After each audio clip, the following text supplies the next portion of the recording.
በ5.4 ሚሊዮን ብር ጠቅላላ ክፍያ ቤት እየሸጥን ነው። አዎ ይህ ቅድመ ክፍያ አይደለም፣ ሙሉ ክፍያ እንጂ። በቡልጋሪያ መብራት ሰመር ሪል ስቴት አፓርትመንቶችን ከባለ 1 እስከ ባለ 3 መኝታ ቤቶችን እስከ 50% ብድር አመቻችቶ እንዲሁም የንግድ ሱቆችን ከግራውንድ እስከ 3ኛ ፎቅ ድረስ ለሽያጭ አቅርቦላችኋል። ልብ ይበሉ፣ የዋጋ የሚቆየው ለ10 ቤቶች ብቻ ነው። ታዲያ ምን ይጠብቃሉ? አሁኑኑ ይደውሉ።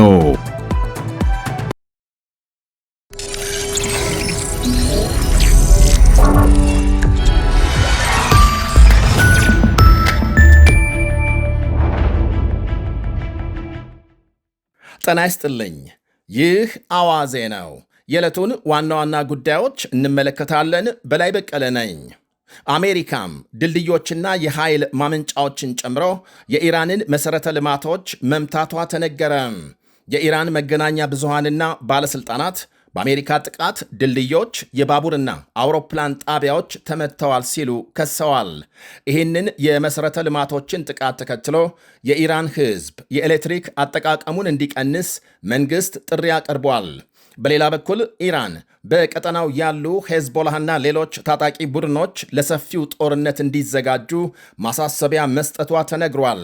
ከአሜሪካ ጋር የተነሳውን አዲስ ጦርነት ተከትሎ ሄዝቦላህ፣ ሐማስ፣ የየመኑ ሁቲና ሌሎች በኢራን የሚደገፉ የቀጠናው ታጣቂ ቡድኖች ጦርነቱን ለመቀላቀል እንዲዘጋጁ መመሪያ መተላለፉን የሊባኖሱ አልዋታን ጋዜጣ ዘግቧል። በሊባኖስ የሚንቀሳቀሰው ሄዝቦላህ ለምሳሌ ከእስከዛሬው የከፋ ጥቃት በእስራኤል ለመፈጸም የኢራንን ትዕዛዝ ብቻም እየጠበቀ መሆኑን ጋዜጣው አክሏል። ጠቅላይ ሚኒስትር ቤንያሚን ኔታንያሁ ሰሞኑን በሰጡት መግለጫም ኢራን አንዳች ጥቃት በእስራኤል ላይ ከፈጸመች ከእስካሁኑ የከፋ ምላሽ እንደሚጠብቃት ማስጠንቀቃቸው ይታወሳል። ይህ በእንዲህ እንዳለ ኢራን በፈጸመችባት ጥቃት በርካታ ወታደሮቿ መቁሰላቸውን ኩዌት ዘግይቶ ባወጣችው ሪፖርት ገልጻለች። አሜሪካም ለተከታታይ 6ኛ ጊዜ ኢራን ላይ የጥቃት ማዕበል መክፈቷን ወታደራዊ ክፍሏም ገልጿል። የአሜሪካ ማዕከላዊ እዝ ጥቃቶቹ የኢራንን ወታደራዊ አቅም የበለጠ ለማዳከም የታለሙ መሆናቸውን ገልጾ በኢራን ወደቦች ላይ የጣለውን እገዳ ለማስፈጸም አንዲት የንግድ መርከብ መቆጣጠሩን ጨምሮ ገልጧል። የኢራን መንግሥት መገናኛ ብዙሃን አሜሪካ ድልድዮችን፣ የባቡር ጣቢያና የአየር ማረፊያን ጨምሮ ሲቪል መሠረተ ልማቶችን መምታቷን ማምሻውን ደግሞ ዘግበዋል። የኢራን አብዮታዊ ጥበቃ ኃይል በበኩሉ በኦማን የሚገኙ የአሜሪካ የባህር ላይ ክትትል ራዳር ጣቢያዎችን እንዲሁም በኩዌትና በባህሬን የሚገኙ የአሜሪካ ኢላማዎችን በመምታት አጸፋዊ እርምጃ መውሰዱን ገልጧል። በተጨማሪም በሶሪያ የሚገኘውን የአሜሪካ ልዩ ዘመቻ ማዕከል ላይ ጥቃት ማድረሱንም ተናግሯል። የአብዮታዊ ጥበቃ ኃይሉ በሶሪያና በዮርዳኖስ ድንበር አቅራቢያ በሚገኘው አልታናፍ ላይ የተፈጸመው ድንገተኛ ጥቃት ከ2 ቀናት በፊት ለተገደሉት የኢራን ወታደሮች የተወሰደ የአጸፋ እርምጃ መሆኑን ገልጧል። ሶሪያም ሆነች አሜሪካም በዚህ ጉዳይ ላይ እስካሁን የሰጡት አስተያየት የለም። የዮርዳኖስ ጦር 3 የኢራን ሚሳኤሎችን መትቶ መጣሉንና ምንም አይነት የንብረትም ሆነ የሰው ሕይወት ላይ ጉዳት እንዳልደረሰ አስታውቋል። በኢራቅ የሚገኙ የኩርድ ኃይሎችም በኢራቋም የኤርቢል ከተማ ላይ 8 ድሮኖች መውደቃቸውንና ምንም አይነት ጉዳት አለመመዝገቡን ገልጸዋል። ቴሄራን ለአሜሪካና ለእስራኤል ጥቃቶች በሰጠችው ምላሽ ሙሉ በሙሉ የዘጋችውና በኢራን የባህር ጠረፍ ላይ የሚገኘው ወሳኙ የሆርሙዝ የውሃ መስመር አሁንም እንደተዘጋ ነው። ይህም ከአካባቢው የሚወጣውን የነዳጅ ፍሰት የጎዳ ሲሆን የዓለም አቀፉ የኃይል ኤጀንሲ በዓለም አቀፍ ደረጃም የኃይል አቅርቦት ስጋት እንዳለ አመልክቷል።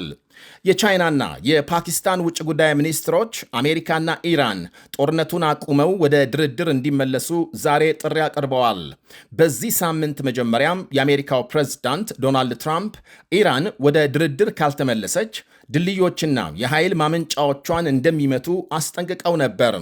ትራምፕ ባለፈው ሚያዝያ አሜሪካ ድልድዮችንና የኃይል ማመንጫዎችን ጨምሮ በኢራን ውስጥ የሚገኙ ሲቪል መሠረተ ልማቶችን እንደምትደበድብ ከተናገሩ በኋላ የተባበሩት መንግስታት የሰብአዊ መብቶች ከፍተኛ ኮሚሽነር ቮልከር ተርክ ሆን ብሎ በሲቪሎችና በሲቪል መሠረተ ልማቶች ላይ ጥቃት መሰንዘር የጦር ወንጀል ነው ማለታቸው ይታወሳል። የኢራን መንግስት መገናኛ ብዙሃን ዋሽንግተን በደቡባዊ ምስራቅ ኢራን የሚገኘውን የኢራን ሻህር አውሮፕላን ማረፊያ በባህር ዳርቻው ባንዳር ሐሚር የሚገኝ የባቡር ጣቢያና 5 ድልድዮች መምታቷን ገልጸዋል። በጥቃቱ 7 ሰዎች መገደላቸውን የሀገሪቱ ዜና አገልግሎት ኢርና ዘግቧል። ከአሜሪካ ጋር ውጊያ ዳግም ከተጀመረ ወዲህ በሀገሪቱ ቢያንስ 38 ሰዎች ሲገደሉ ከ400 በላይ መቁሰላቸውን የኢራን ጤና ጥበቃ ሚኒስቴር አስታውቋል። ወደ ሌላ መረጃ ስናልፍ እሁድ የሚጠናቀቀው የዘንድሮ የዓለም ዋንጫ ፊፋና ሌሎች ኩባንያዎች ከፍተኛ ገቢ ያገኙበት መሆኑ ይነገራል።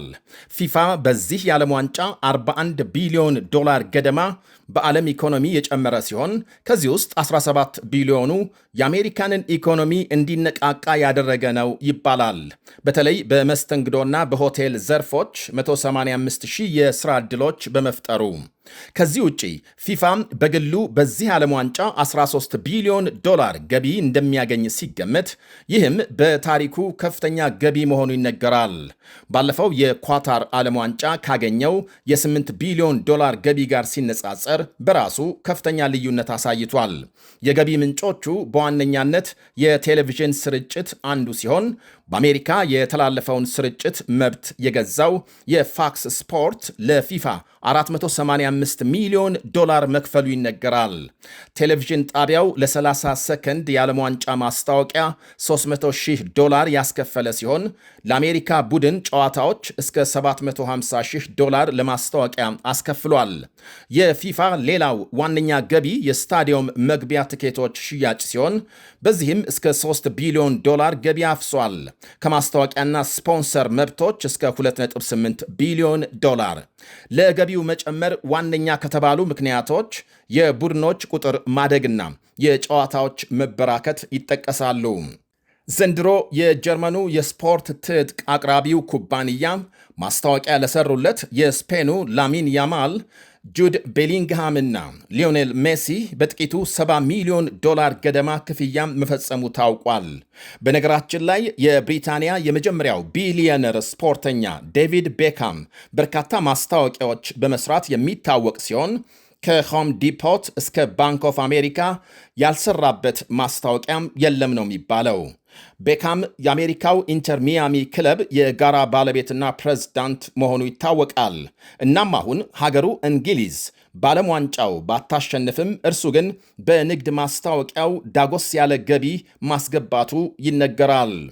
ከነገ በስቲያ በአሜሪካ ኒው ጀርሲ ሜት ላይፍ ስታዲየም በስፔንና አርጀንቲና መካከል ለሚካሄደው የፍጻሜ ጨዋታ ትንሹና ርካሹ የቲኬት ዋጋ ከ7,000 ዶላር የሚጀምር ሲሆን የክብር ትሪቡን እስከ 38,000 ዶላር እንደሚደርስ ተመልክቷል። ይህ በእንዲህ እንዳለ ፊፋም በአርጀንቲናና ስፔን መካከል በሚካሄደው የፍጻሜ ጨዋታ አሸናፊ ለሚሆነው ቡድን የዓለም ዋንጫ ቀለበቶችን እንደሚሸልም ሲገለጽ፣ ዶናልድ ትራምፕም ግጥሚያውን ይታደማሉ ተብሏል። ለአሸናፊ ተጋጣሚዎች ቀለበቶችን መሸለም በአሜሪካ ስፖርት የተለመደ ባህል ነው።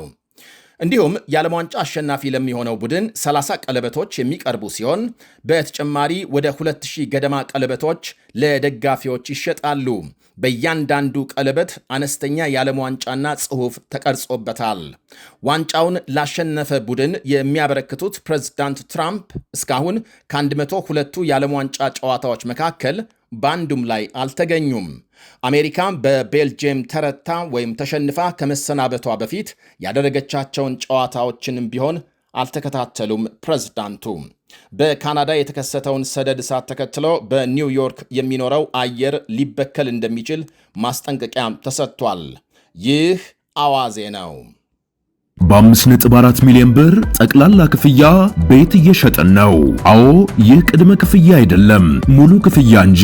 በቡልጋሪያ መብራት ሰመር ሪል ስቴት አፓርትመንቶችን ከባለ 1 እስከ ባለ 3 መኝታ ቤቶችን እስከ 50% ብድር አመቻችቶ እንዲሁም የንግድ ሱቆችን ከግራውንድ እስከ 3ኛ ፎቅ ድረስ ለሽያጭ አቅርቦላችኋል። ልብ ይበሉ፣ የዋጋ የሚቆየው ለ10 ቤቶች ብቻ ነው። ታዲያ ምን ይጠብቃሉ? አሁኑኑ ይደውሉ።